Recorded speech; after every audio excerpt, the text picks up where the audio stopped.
welcome to Film Strip. These podcasts are spoiler-filled as we discuss the plots, characters, and themes of the films in review. All content used or discussed in these podcast episodes is the property of the respective owners and used under the Fair Use Act, Section 504(c)(2), Title 17.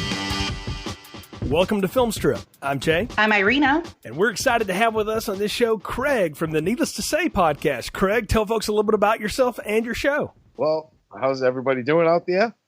I'm Craig. I am on a show with my two other co-hosts, Brad and Dave, called Needless to Say.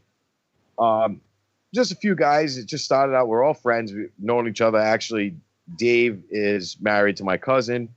Brad, I met at a local bar that I frequent, and so does he. And we met because he's originally from New York, and I'm from Rhode Island. He moved to Rhode Island, and so we met about 10 years ago, roughly. And then it was just one of those things. You start hanging out and you start talking, and then he was interested in podcasts. I was interested in podcasts, and it was just one of those things where we said, you know what, let's make one. Our conversations are funny. We're two guys that like to bust each other's chops, and and then my cousin's husband got involved because he's hilarious. He's very smart. He's very fat, so that helped. So it just worked out great, and we're having a blast doing it. We're at 114 episodes. I'm actually editing 115 right now, and it's just been a lot of fun, and want to continue doing it. Absolutely. Well, we thank you for being on Film Strip. We'll talk more about how you got here in just a bit, but what are we talking about today? We're talking about a movie called Stagefright, starring Barbara Cupisetti, David Brandon, Clayne Parker, and Giovanni Lombardo Radice. Directed by Michelle Soave, released in 1987 on a budget of $1 million. Oddly enough, you'd think okay, Italian horror movie, this has got to be bad, right? Nope. Got a 6.7 on IMDb and a 60% on Rotten Tomatoes. So it's not even the worst thing we've ever touched here on Film Strip. It's certainly not the worst thing I've ever seen, but it is all Irina's fault. And so I'm going to throw it to her now to explain how we got here and why we're doing Stagefright and why Craig from Needless to Say, because it's all one nice, fun story. So Irina, please do tell. It's a great fun story. So I went to a Rhode Island Comic-Con and happened upon this podcast table. These guys that were just chilling, having a good time. And I was like, oh, okay, cool. Hey, I'm on a podcast too. You guys should listen and just, take a peek at us. And they said, oh, you got to meet our guy, Craig. I was like, really? Yeah, he's our movie guy. And I thought, all right, well, I'll make my way back around. Here I am dressed up as Doctor Strange because that's my favorite cosplay in the entire world. And I walk up and I don't remember whether it was Brad or Dave. They're like, that's your guy. That's your guy. I don't know how many beers Craig had at that point. A lot.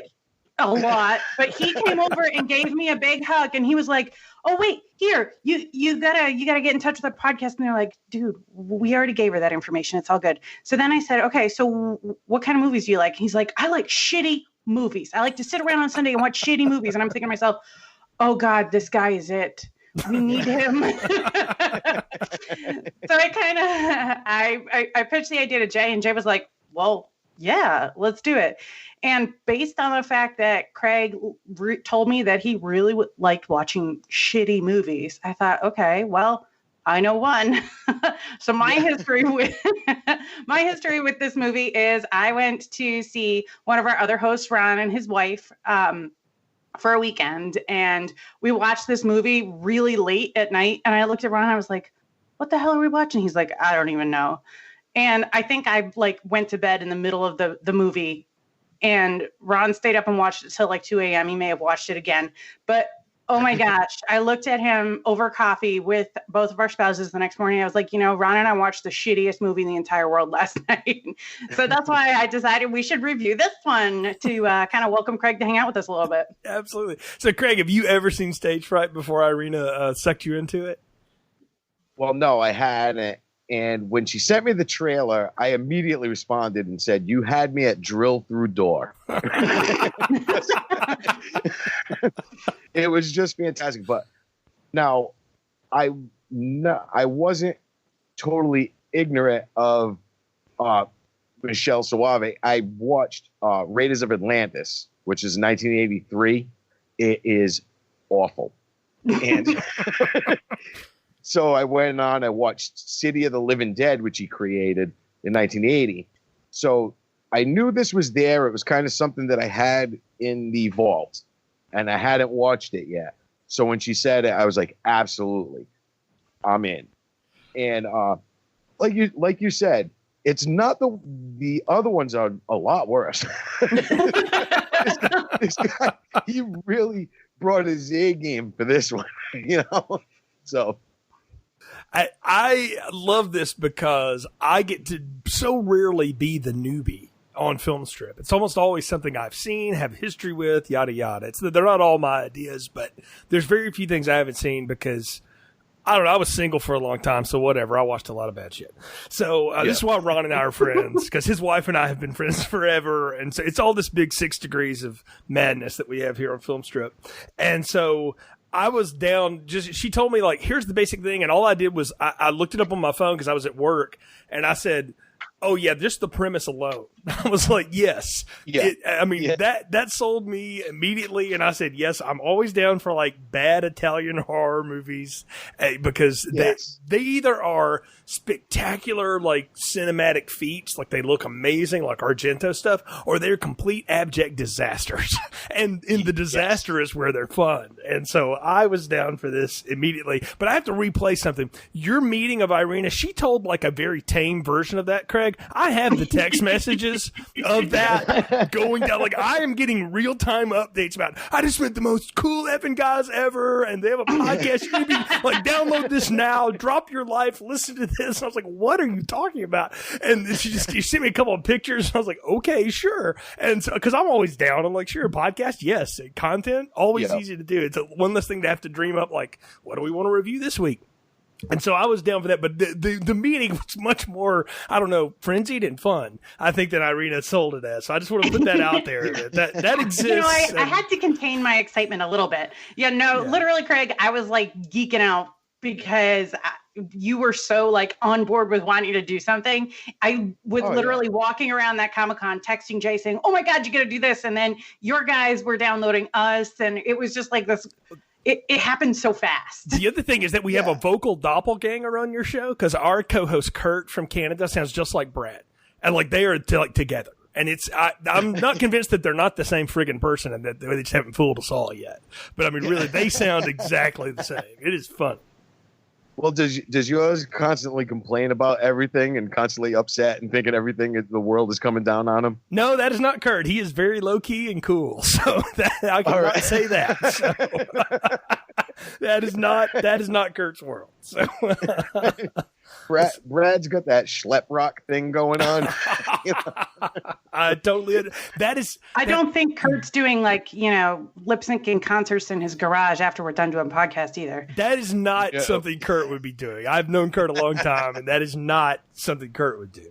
But anyway, I just had to throw that out there because it is funny. So Stagefright is something, Irina, you had a weekend with friends moment with it. Craig, you were aware of it at least. Like I said, it was new for me, so I was pumped to do this. And I watched this, as I do with so many things. I watched it with my darling wife, who gets drugged through so much Film Strip stuff. And I just want to tell you, because I wrote it down when she said it, because I thought it was great. As we're watching this, she's like, walking on her treadmill. We're watching this. I'm sitting there trying to take notes or whatever.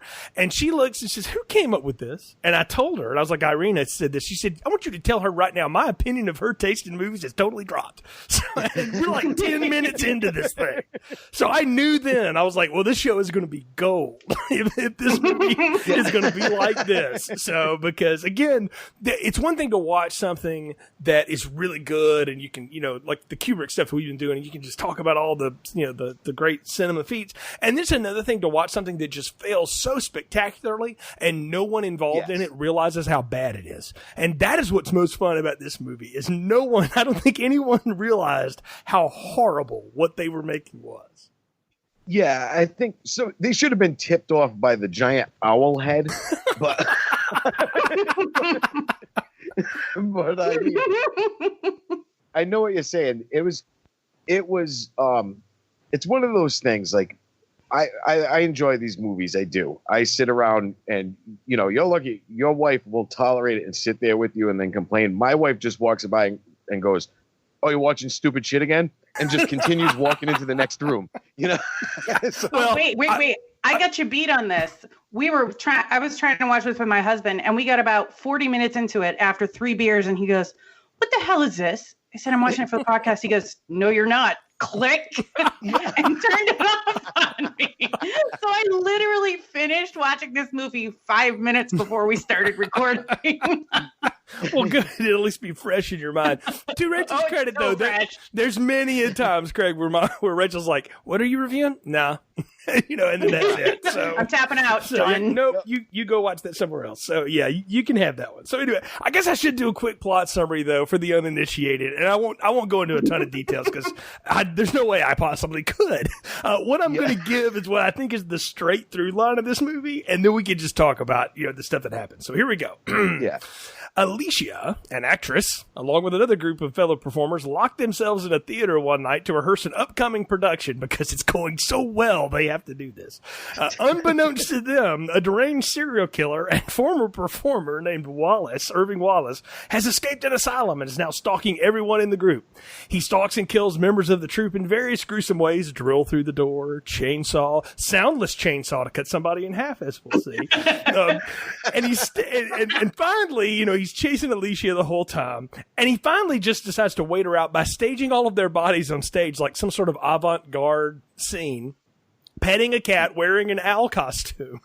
Because the musical they're in is about a serial killer that dresses one or something. I don't know, whatever. So finally, Alicia and Wallace square off with each other, and she runs through the soundstage, and he's chasing her on the catwalk, and she finally hits him with a part of a fire extinguisher that looked like it had expired because it didn't have a whole lot of fizz to it, but whatever. It knocks him off the stage to the ground, but he's still not dead, so she lights him on fire. But he's also still not dead because she returns later for her most precious possession in the world, the most expensive gold watch ever, or it better have been, because the stagehand Willie lets her back in to get this damn thing. She goes to retrieve it, and burnt Wallace stands up behind her, only to have Willie shoot him in the head. But in a final scene, his eyes shift, or maybe he just laughed and breathed, I don't know, revealing that he might not be finished yet. And that's about as straight a line as I can give you on Stagefright. Now, how many times did Willie say, "Right between the eyes," just like I said?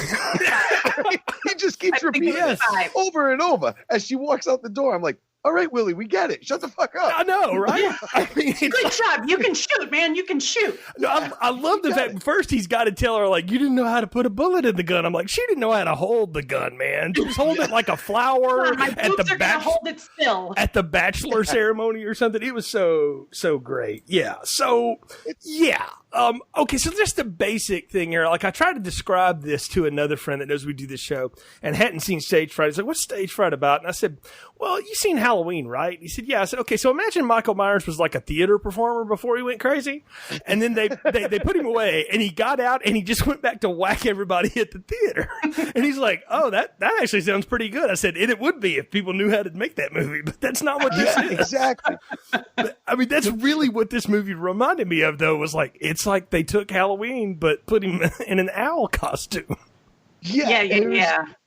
They took the classic, hack and slash type movie, that setting. They took that whole thing and put it into this one place in the theater. Your typical bunch of people there. Everybody's going to get killed except for the one person. You already know who the one person is from the beginning of the movie, but they did it wrong, I guess. Well, they did it so wrong. But they started it off not just that damn owl, but they legit stole the costume from one of the leads in Blade Runner and threw it on the musical stage here. Yes. Because Alicia comes out dressed up like Daryl Hannah. Yes. She's smoking the cigarette. All I wanted someone to do was to give her the Voight Comp test. So because you've got Marilyn Monroe up above her with the skirt blowing, playing fake saxophone. Playing a saxophone, yeah. Let's just talk about that opening scene. The opening scene is you see this woman who's supposed to be dressed like a hooker, and people are catcalling her, and she's blowing them off, and she's, burning this cigarette down, and she puts it out, and then these hands grab her from behind, and then again it was like the leftover Lost Boys saxophone soundtrack kicks in. And you got the killer who's in all black, leotard or whatever, unitard. I don't know the correct term, Irina. And he's got this owl head on, and he's supposed to be the night owl. That's the whole bit. And he's dancing and prancing around, and everybody's running around. And what happens at the end of the scene, though, is that he gets caught. Everybody's got him at gunpoint, and then they strip him down where he's wearing all white. And Alicia is supposed to, I don't know. She's supposed to turn the tables on him. That's what the director wants her to do. Yeah, the director. What's better than the victim raping her assailant? I was what a horrible idea. Even in 1987, that is a terrible idea. I mean, And it was funny because at that point, I'm thinking to myself, this is going to be full on late 70s, early 80s sexploitation film. It wasn't actually, though. And it's funny like that. But like you said, that opening scene with the saxophone playing and the whole score of the movie was that synthesizer 80s, thing. Like they continued on with that, that classic synthesizer craziness, except for the chase scene. Yeah. Which one? Immediately, I was like, when they were like, you know what, we can get him, and they start chasing him around, and they play music like I was expecting them to stop building shit and exercising. It was like that montage music. It is. I swear, man, it is like they left the temp score in because they didn't have enough score. And I was like, it sounds like it's out of Perfect with Jamie Lee Curtis doing that rhythmic thing with John Travolta. I'm expecting to see Hannibal and fucking Murdoch start welding like a thing on the front of a fan or something. Yes. Walking, it was just so weird, like that typical montage, thing. I was like, what the? They didn't create any suspense at that point. Hold up, though. The funny thing about the music in the entire movie is the only thing that's actually background music, aside from Betty getting killed in the parking lot, is like the do do do do do, which is practically what the theme is for this thing, because they take the music that's for the play and they just keep playing it for the entire thing. That's why it stops and drops all of a sudden. There's plenty of scenes. Here's another cue. There's plenty of scenes though of them actually turning the recorder, the tape player on the big reel-to-reel to play it. We need some mood music while we chase the killer through the theater. The characters decided that, not the movie. Yeah. So I'm pretty sure Wallace turned it on just for effect, though. That's if I have to say who turned it on, I'm pretty sure it was him. Oh, see, I was going to ask Irina because you're the one of us that I know has a good bit of stage experience. All right, so please, you have to forgive me, but all I'm doing is sitting there in my head going what if this happened at the Winchester? What? Oh, there's no freaking way. There's no freaking way this shit would happen. Anyway, so it's Wallace. He turns it on right before he turns the light on to show, to the spotlight. He puts it right on the director as they're looking for what's his name? Yeah, that's the other thing too. There's a million people in this movie, and I can't tell you who the hell any of them are. Oh my god, no. So, I'm I know who Alicia is. I know who Corinne is because of the way she died, and I know who the girl in the you just said her name a second ago that died in the parking lot. Betty. Yeah, Betty. And then I know Ferrari because, of course, it's Italian and these people want to make some sort of political statement. So let's name it after a Ferrari. He would just throw money at it to hope it would work, right? That's, oh, my gosh. That was funny. So, which I was convinced. I was like, is that Paul Sorvino? So I said the same thing. Yeah. I was thinking the same thing both times I watched it. I know. That or Jack West or something like that. It's like one of those guys, So yeah, no. As soon as I saw it, I was like, "Oh shit!" And then I'm like, "Oh no, it's not." All right. I mean, let's be honest. Those guys are not like above this kind of stuff. Like Danny Aiello was into stuff, so I mean, they would do this. So that opening number though, y'all. I mean, it's so the way it's just put together. And I'm gonna compliment this movie on one thing. Renato Talfori, I looked it up, the director of photography here. I thought he had a good use of the camera. Like he had some good shots. Like it's cheesy and it is that hack and slash, formula. But I thought the camera work was actually pretty good for what this movie is. You could see that he was like, well, we got this budget. Let me try to do something because nobody else is. Like he was like, let me try to make a little something of this. Because I agree with you. There was some good shots. You know what I mean? Some good certain angles on things. It was nice. Even like some of the running scenes. There was one scene though with the running where I was like, all right, I almost had a seizure. The camera's shaking so much. But yeah. But I mean, but other than that, it wasn't. Like you said, the cinematography wasn't bad. It wasn't bad at all. I think my favorite moment is when Laurel's in the dressing room and she thinks somebody's about to break in, and there's this one camera shot of her eyes moving back and forth. Yeah. And I couldn't tell whether I loved it or hated it. Yes. But it was so effective that I was like, all right, it's good. That shot is really good. It just doesn't belong in this movie. That's the problem. Yeah. No, not at all. That's something like you saw Carol Kane do in like When a Stranger Calls when she's getting freaked out in the house. Like that up close eyeball thing. Like that was really well done. It's probably that actress's best moment. But no, that the cinematography's fine. What I cannot abide is the editing of this movie and the pacing, because the opening sequence again is this Neo Blade Runner, I don't know, street attack, turn the tables on the villain motif, but it's intercut with like the actress like getting dressed. Like just randomly, like she's shaving in the shower. There's a guy putting on a suit, and now we see him dance. I'm like, there's no title cards. Yeah, like I don't know who these people are. I just want to see them die. That's what this movie's about. So why are you? The editing of this was so baffling, and then it leads to some of the pacing later, because there's moments where it's just two people staring across a room at each other, not knowing if they can actually see each other, and it's 4 minutes of it. And I'm like, what are we doing here? So I think I had a better movie watching experience with this because, as I said, I just watched it before I got on here, and I think I jumped ahead 30 seconds every 2 minutes. There you go. That's probably the way to watch this.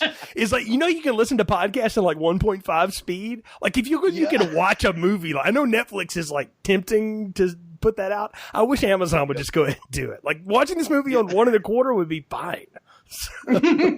Yeah, exactly. So can we talk about the fact that Alicia sprains her ankle and her friend is going to take her to the doctor, who just happens to also be the psychiatrist of the... It's like if Dr. Loomis was also able to treat your sprained ankle on the track team or something. Yeah, well, exactly. Convenient. I actually had, I thought like the whole moral of this movie is do not go to a psychiatric hospital for a sprained ankle. What the fuck were you doing there?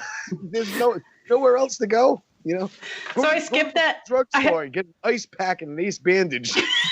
I got the sense, because of the conversation the two people are having walking there, that the stagehand and the costume mistress had been involved with the doctor, like at least in like a random hookup, or maybe they met at the bar, or just got buddies or something like that. And that's how she knew him. And I based that solely on the fact that Alicia has a whole conversation about how I really wish I hadn't slept with this director to get this job, because now he wants me to do it again. And oh man, this whole thing with this psychiatrist though is hilarious, because he sits there stroking Alicia's thigh and buttock during his entire exam. Very uncomfortable, right? That part didn't miss my 30-second skip ahead. Yeah, no, I caught that too. I was like, and she was totally cool with it. And I'm like, right. He's not doing anything like, checking it. Like, you go to, something happens and feeling the joint and moving it. No, he's just caressing her leg. Like he's like giving her like a massage. Sorry, but like not even. No, it was too gentle to be a massage. That was a caress. It was very weird. Yeah. Yeah, he's like, it's definitely sprained. But we're not here for her ass, Doc. We're here for her ankle. Exactly. Can you sprain your ass? I don't know. I guess he would have tried. I don't know. So, Yeah. but the weirdest thing that all of that is, so we can get her out of there so that the director's mad at her for like reasons, because he stays mad at her for like 3 minutes. And then all of a sudden it's like, no, you can stay. So but it does set up something though. She is discerning though, because Ferrari totally hits on her like twice, and she totally turns him down. So she's like, "No, I have limits." So it's apparently Alicia had standards somewhere. Yeah, but we've got so much going on here. We've got that little affair going on, and then we've got Sybil who finds out that she's knocked up while she's standing backstage. Yep. Right. Yeah. That was just random information. I know. There was no like forward-moving plot at that moment. So we get all these like little pieces of these characters that don't make sense and don't belong together. When Sybil, that was the silent chainsaw. When Sybil fell through the floor. Yes, she died from the silent chainsaw. I think that was the best death in the whole movie. Because he just pulls half her body out of the hole, and I'm like, did they just pull her in half? Like, I know, right? I was like, what the hell just happened? Then later you see the chainsaw. You're like, okay, somebody should have edited in, a sound effect. But because it's not like they didn't have one. They ran it like for a minute and a half when he's cutting up the director. Oh yeah, absolutely. You know what? Hey, I just thank God that this was not one of those moments where they cut her in half and we saw a fetus hanging out of her torso too. Well, there's that. That was. I don't think she was that far along. No, she wasn't. But I'm saying, if this had been anybody else, we might have gotten that. Only if Rob Zombie directed this movie. Like, would you have gotten something like that? There was a little peanut on the ground on the first floor. We just didn't see it. Yeah. You have that going on. You have the guy that gets drilled through the door. You have a couple of stalk scenes though, where there's the girl trying to get undressed, and like she's got on like stage gear, right, to enhance her features that aren't really hers or whatever. And Laurel, I love Laurel. And when they go to rip her shirt off, like what I told my wife was, that she just looked at me and said, "You're right." They zoom in on her face as she pulls her shirt off. I'm like, this movie can't even get that right. Like, that's not where you're supposed to do that. And then no. She's like queen of the itty bitty titty committee, so we didn't even need to have it panned back that far. When they went to the down shot in the closet where it was revealed, my wife turned to me and said, "See, maybe that's why." And I was like, ouch. But, but even so, like, this movie didn't even get that right. Or I wanted her to die so bad. Like, there's always in these hacker movies that you're like, okay, I want this. I'm actively rooting for these people to die because they're supposed to be archetypes of everybody you hated in high school. Right? That's what Friday the 13th invented for us. And so I'm sitting there picking these people like, yep, that one's got to go. That one, especially that one twice. She was the one that I was like, yes, must die horribly. Right, and then the first person we see really die horribly on this scene is the ingenue as she's doing her little dance on stage. Yeah, Corinne, that's actually a really good scene. Like, I will give this movie credit for this, is they don't know that the real killer has come on stage. She's done her little dance in her lingerie, and then the director's like, "Go ahead, kill her," and the dude's like, "Okay." And just we get this. It's literally an erotic stabbing is what it was. Yes. Yeah, and ironic, what we haven't mentioned is the fact that Brett was also blamed for that one. Now, Brett was blamed for stalking the girl in the dressing room that he thought, he was trying to scare her. And Brett was the archetype, sarcastic, gay guy, and he was everybody's scapegoat. Yeah, and he was everybody's scapegoat. They blamed him for everything because he was sarcastic and like witty. And I apparently liked to play pranks. They started blaming him for everything, Right. And then poor Brett and his death. I feel so bad for the guy. Yes, he got a terrible death. Terrible. I was like, the killer was like, "Nah, I'm just gonna tie you up." Here, wear my hat for a minute. Let's share it. Right, so that other people can axe you to death for me. Like, that's exactly. And I'm looking at this and I'm going like, this killer doesn't seem to be the kind of person that could put together that complicated a thought.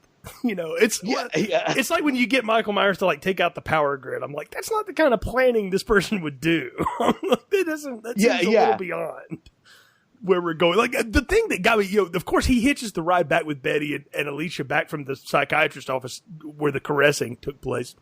And they do the whole bit about like the scary music, and he pops up in the back seat, and then she goes back out because she dropped her keys or cigarettes or some nonsense. And they still like don't get the scare right. Like they have the rain buckets going 90-0, and then she turns around and it's dry, and here comes the pickaxe right through the mouth. And I was like, what a weird editing in this movie. But what was funny is the pickaxe through the mouth was good. I enjoyed it. Yeah, it was very My Bloody Valentine. Like it was, yes. I was like, yes. Yeah. But the problem is like you can remind me of better movies, but if you do that too much, then I'm going to be like, why am I just not watching that? So, yeah, exactly. And I wish I had thought of the 30-second skip ahead, Irina. Damn it! Now you've taught me something new. I'm going to try that. So I don't know whether you can do that on all your apps, but Voodoo was my friend today. Can I tell you though, like really, the rain machine? Like I was convinced that half the budget went to the rain machine because they keep going back to like shots of puddles, and nothing happens to the puddle. There's no ripple where he walks by. I don't even know whether it was a rain machine. It's like they got the fire department to come out with their hoses or something. Yeah, it's weird because that's what I was thinking. I'm like, $1 million budget it had. Could have filmed that movie in a week. Easily. Yeah. And been better than this. Yeah, with everybody taking hour lunches and hanging out and no rush. And there was nothing. It was a rented building, obviously. Where did this $1 million go? That's what I wanted. Right? Look, it went to the dubbing because if you watch it, they're speaking English, but it's so bad that they had to dub over it. It's because you can't afford a microphone boom operator, or probably more likely the boom kept getting in the shot, and the DP was like, "Get that guy out of here. We'll just do it in post." And Craig, you do the audio stuff on your podcast. You ever try to sync up audio and video that are recorded from two different sources? That is a hell to itself. It's a pain in the ass. Yes. It's a huge pain in the ass.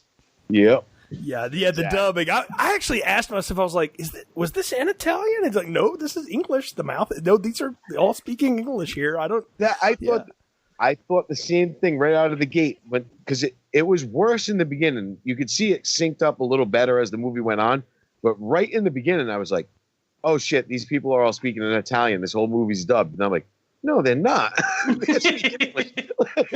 Hey, you know what? The cops sitting in the car outside, they were synced perfectly.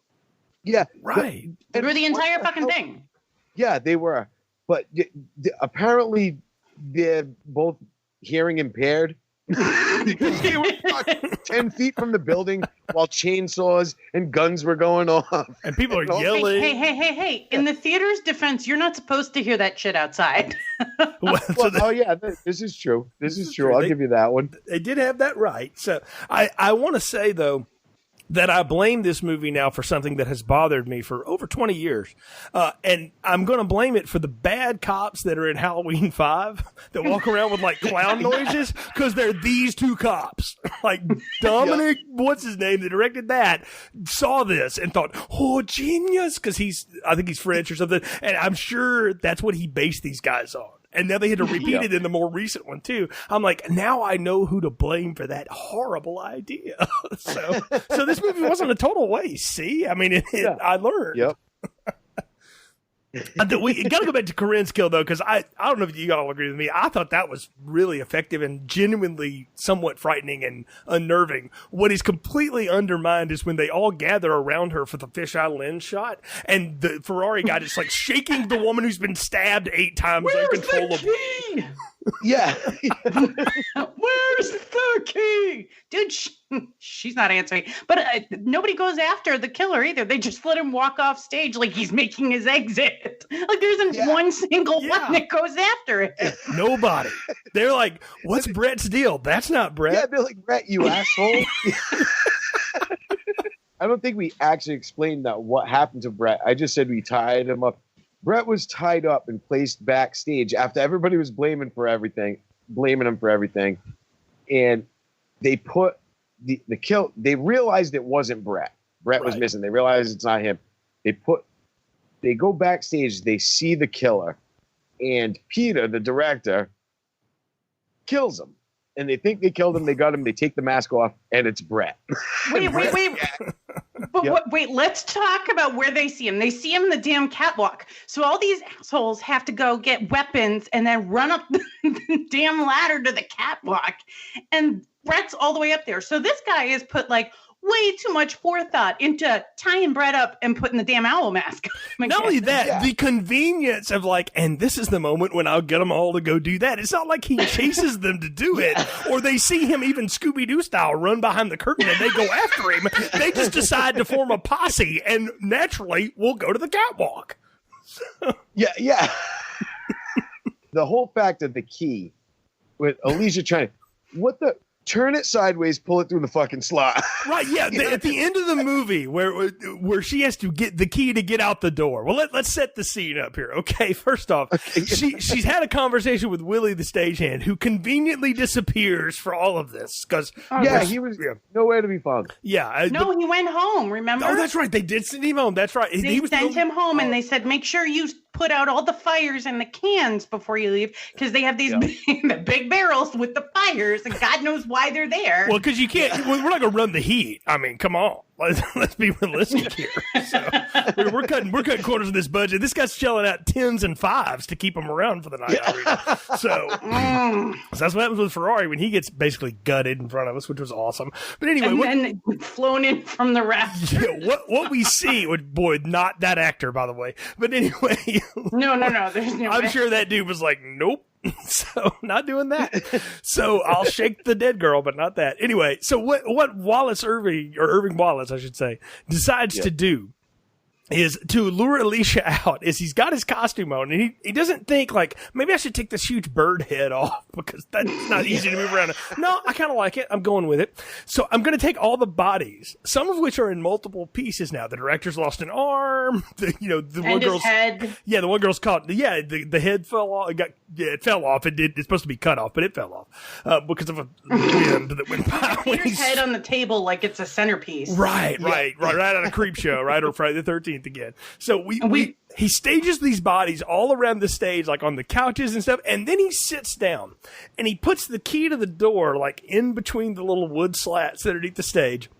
And he has all these feathers flying around because there's wind going. He's turned the music back on because he likes the theme. Yeah. And the cat, also named Lucifer. Lucifer's sitting on his lap and he's having this Dr. Evil moment. It's like the Godfather up there waiting on her while she's holding Willie's gun, like a flower, not like a weapon. Yeah. And they're staring at each other, but not knowing that they're staring at each other. And she keeps trying to get that key loose. And I'm sitting there going like, I mean, she gets like a nail and another nail. And does this? I'm like, you just turn it sideways and pull down.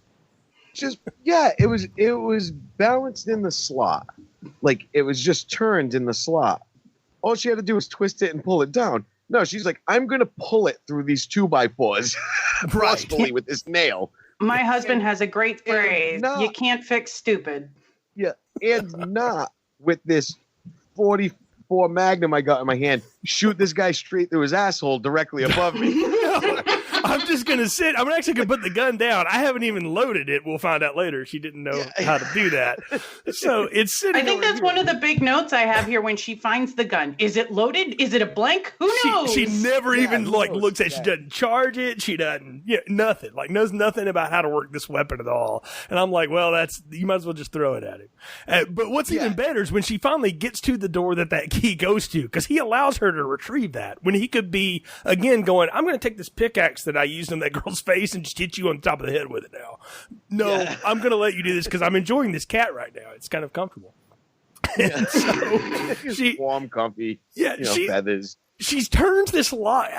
Y'all tell me I'm not familiar enough with locks to know. I've never seen a lock you had to turn like 6 ways one way and 2 times the other way that didn't have a combo and a high school locker on it. Yeah, right. What a key, like 32. Left 43. Damn it, no, it's 41. 37. Like, what the fuck? I know. This is going on and on and on. till finally combination lock.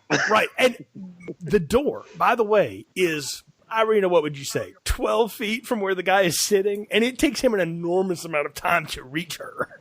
Oh, yeah. No, there is an absolute suspension of disbelief here.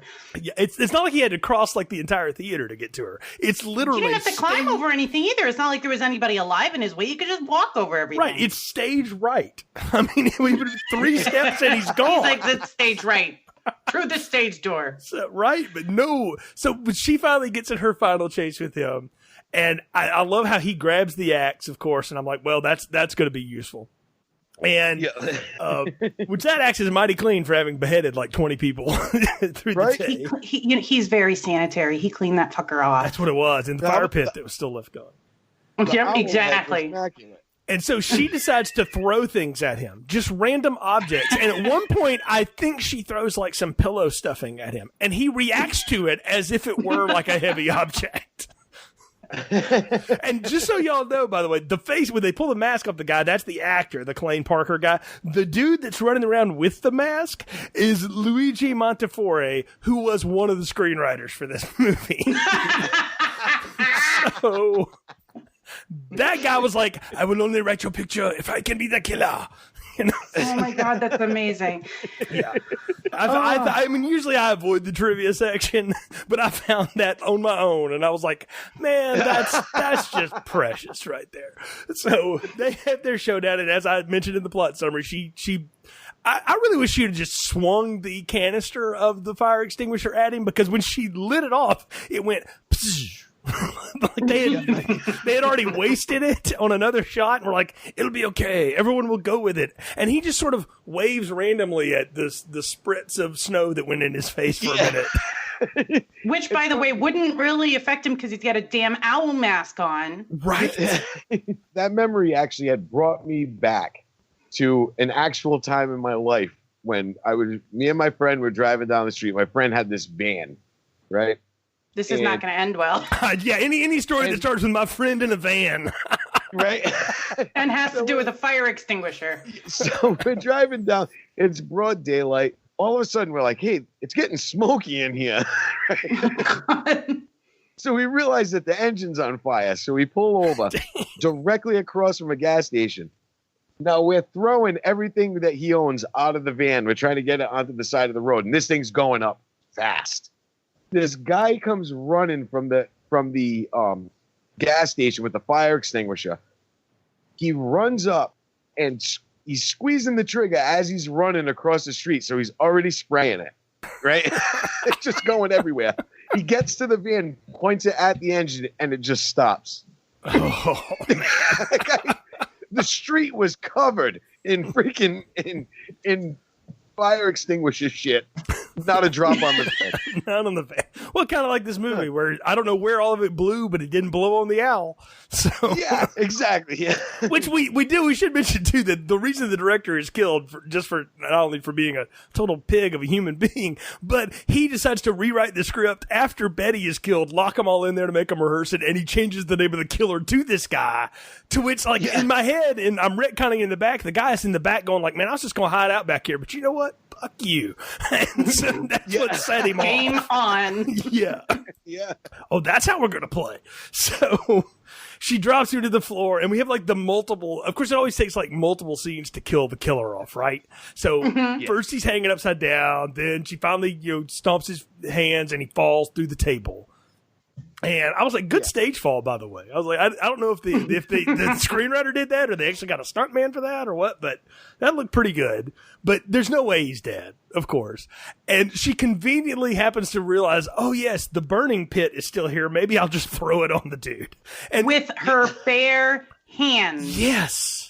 With her bare fucking hand, she reaches over on this metal barrel that's been sitting there for 8 to 10 hours and throws it over on him.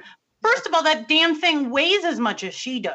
Easily. And she does it one-handed with no glove.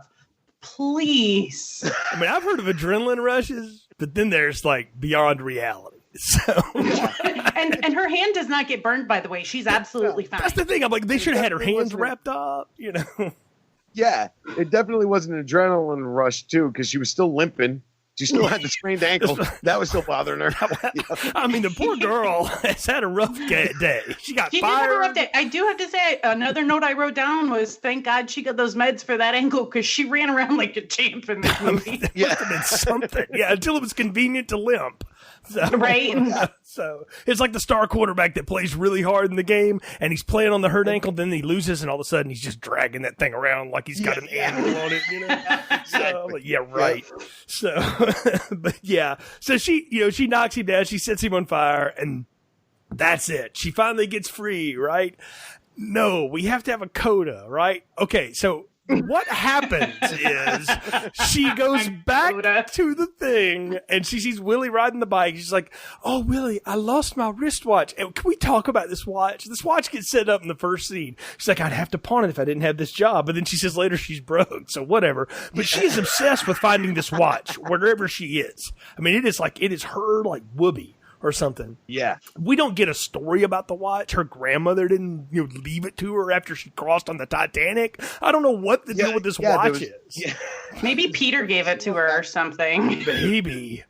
But she is obsessed with getting this watch back. And in all of the hurry and the fuss of the murdering, I dropped my watch. You reckon I can go back inside and all that is left in there are like the little CSI like number tags. But like they would have cleaned that place out so fast. It is just amazing that's the setup for we got to get one final scare. Yeah, exactly. And the funny thing is, it's still an active crime scene. There's not a cop anywhere to be found. Yeah, nowhere, right? Like the cops only work at night and in the rain. Yeah, There's no caution tape either. Yeah, nowhere. None. Just numbers. No, Willie was in charge of the crime scene. I have a theory about this. The Ferrari family didn't want to like have any backlash on this, so they paid the cops to like keep it on the down low. That's my working theory. Yeah, as to why there's no police involvement with this. So, do they ever say actually where this is set? I missed it. I don't know, but Betty was from Boston. That's all I know is Betty was from Boston, Betty and she'd only been there for 2 days. So I'm guessing it's probably supposed to be New York. I guess. Yeah. So. Yeah. I think actually, no, when you said that, I think it is like upstate New York or something like that. And because I remember someone saying something. I think I could be wrong. I mean, who knows? I watched this twice and didn't pick that up, so I don't know. Yeah. Are there a lot of psychiatric hospitals in upstate New York? I don't know. I mean, I'm pretty sure there are. Yeah, it'd be a good place. It's the area for it. Having driven through that a few times, it'd be a good place for one. There ain't nothing there. Yeah, exactly. So, I mean, people think like when they think of New York, they just think of the city. I'm like, go north. I'm like between New York City and like Syracuse, a lot of farms, a lot of nothing. Yeah, so, a lot of woods, kids. So it's not just the city. But yeah, so she goes back, and of course he pops up behind her with burnt face makeup on and everything. And no stabbed eyeball. No stab. She stabbed him in the eye with a hat pin. Yes, she did. And we don't see that again. Yep. His eye is just fine, and that bugs the shit out of me. Well, the fire healed the eye. I mean, that's what I wrote. Shut up, Jay.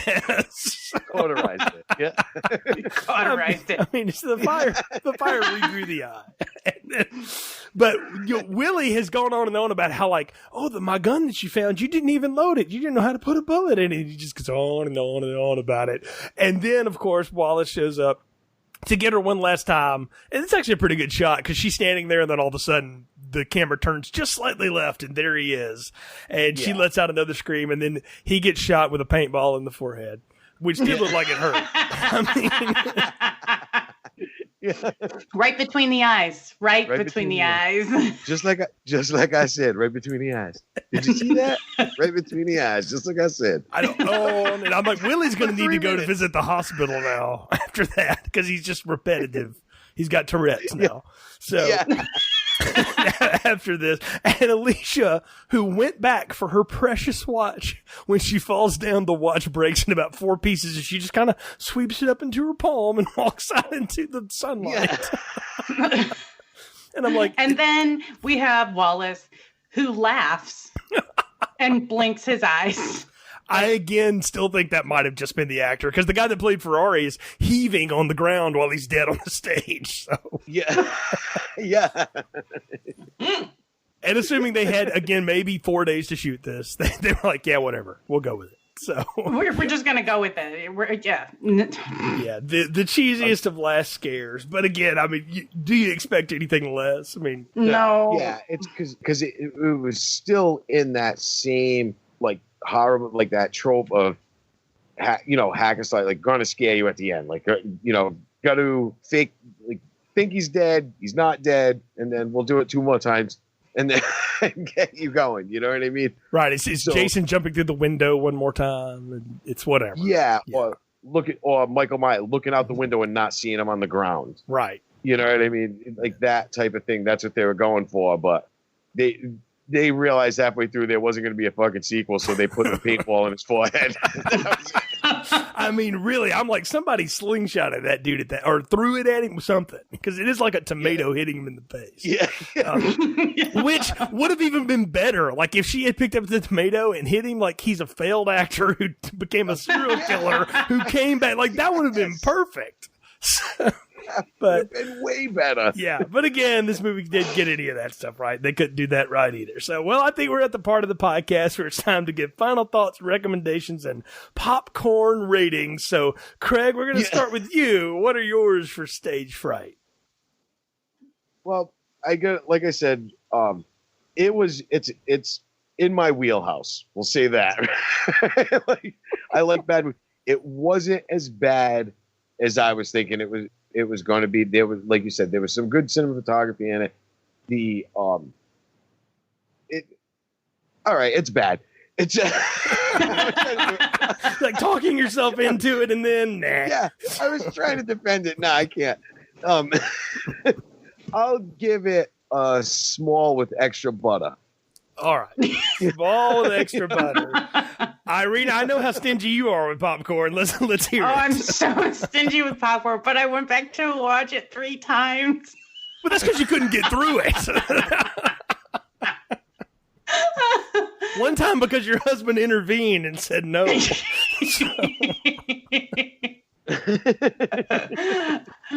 So I'm actually going to give it a small popcorn with extra butter and maybe a sprinkle of cheese. Because I might have to go back and make somebody watch it with me again just so I can laugh at it this time. Yeah. This is definitely in that put it on like if you're having friends over for a bad movie night and you don't want to watch like The Room or something. Like, oh, I got you. So this is small popcorn all the way, but it is small popcorn with a little bit of marshmallows thrown in because there's some sticky goodness in there. I mean, it's layered through this dumb thing. Agreed. The cinematography, again, no joke. The cinematography is amazing in this movie. It's way better than this movie deserves. And the score mostly is good too, except for how oddly it's placed. There's nobody in this you will recognize from having done anything else, though they did have careers. My wife was like, these people couldn't have ever worked again, right? And I looked, I was like, no, this guy was in like 60 movies. She was like, oh, we're never watching any of those. Like, she just decreed. Like, that was it. Yeah. So if there had been a Stagefright too, I don't know that I could have been on it. So I'd have been allowed. But yeah, it's small popcorn territory, but it was fun, but not nearly as fun as it was talking about it with you two, because this was a blast. This is definitely a bad movie night thing to do with friends if you want to do that. So, Craig, thanks again for being on Film Strip. Tell folks again about how they can follow you and how they can follow the podcast, Needless to Say. All right. It's Needless to Say podcast. We're available on all major podcast networks, Spotify, whatever you use will be on there. You can reach us on Twitter at NTS_podcast, on Facebook at NTS Podcast, and on Instagram at Needless to Say Podcast.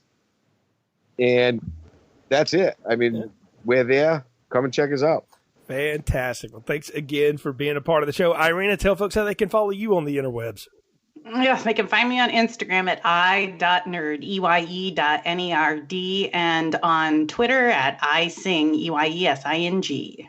Fabulous. Folks, again, thanks for joining us on this episode. You can find archives of this podcast feed on our website, filmstrippodcast.com. Please leave a positive review wherever you find the show. You can follow the show on Twitter at FilmstripPod and search Filmstrip Podcast on Facebook to connect with us there. We appreciate the support and would appreciate it if you'd share the show as well. For Irina and Craig from Needless to Say, I'm Jay. Thanks again for joining us on Filmstrip. Thank you for listening to Filmstrip. You can find more episodes on our website, filmstrippodcast.com. The Filmstrip theme music is produced and performed by Frozen Lake 121. All content used or discussed in these podcast episodes is the property of the respective owners and used under the Fair Use Act, Section 504, C2, Title 17.